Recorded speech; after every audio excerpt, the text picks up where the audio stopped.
Alright guys, what is going on? So I just got finished watching the dev stream and there's some pretty interesting developments there, but I want to specifically talk about one thing that I saw, and that is Japan getting an F-16.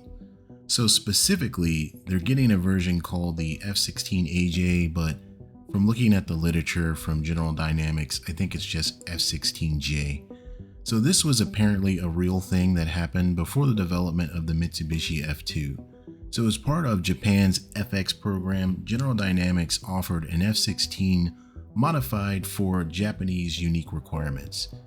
So this wasn't just a proposal. General Dynamics was selected as one of the finalists and provided modified airframes for evaluation by the Japanese Air Self-Defense Force. There appears to have also been a two-seat version as well. So the F-16J, there were some differences, like I said, modified for unique requirements.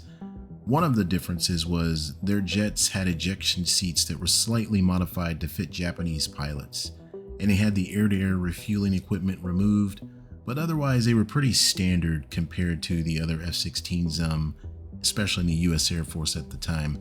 They were able to use the AIM-7Es and the AIM-7F, for example. Alright, so you kind of get the point. Basic F-16 stuff. There's some things that probably can't be modeled that was specifically a Japanese requirement. But I think the main question here is, how do we feel about this? Personally, how do I feel about this? I like this development. I think if Sweden can get the Mi-28 Havoc and the Apache, then for sure Japan can get an F-16 that they evaluated but never accepted into service. But critically though, I think this bodes well for the future of War Thunder. I mean, it really shows how flexible they are. And as I keep pointing out, the lesser played nations, like some of the smaller nations in the game, as far as equipment that they can field, especially into the modern era, those nations need to get competitive vehicles as well, even if that means Gaijin has to get creative in how they get there.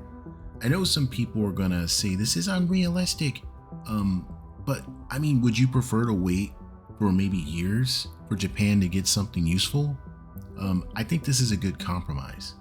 And for the veterans that have been playing for a while, you kind of knew that we were always going to get to this point in the game where some nations will pull ahead of others just because they had more vehicles available. So this is the point. We are at that day. But I think that this is a game, and I think a bit of fantasy here and there is actually pretty fun. So now we all get to, at least try out a Japanese F-16 and look at the possibilities. What if Japan had bought an F-16J and not developed the F2? And then we also eventually will get to compare the Mitsubishi F2, because that plane will come, to the F-16J that Japan has in the game. I think that's going to be pretty fun. Alright, so I'll go ahead and applaud Gaijin here for giving me a little hope for aircraft like the Lavi, from Israel, the F-20 Tiger Shark, and the Mirage 4000. Like, for example, the F-20 Tiger Shark was evaluated by many nations, and ultimately none of them decided to buy it. They bought the F-16 instead. But what if? Same for the Mirage 4000. What if? Alright guys, so that is it for this. Let me know what you think. What do you think about Japan getting the F-16? And what do you think about the possibilities for other nations now for other aircraft or other ground vehicles? This opens up so many possibilities, and now Gaijin cannot put the toothpaste back in the tube. So I think we're in for a good future with the game. Alright guys, thanks for checking out the video. I'll see you in the future. Peace.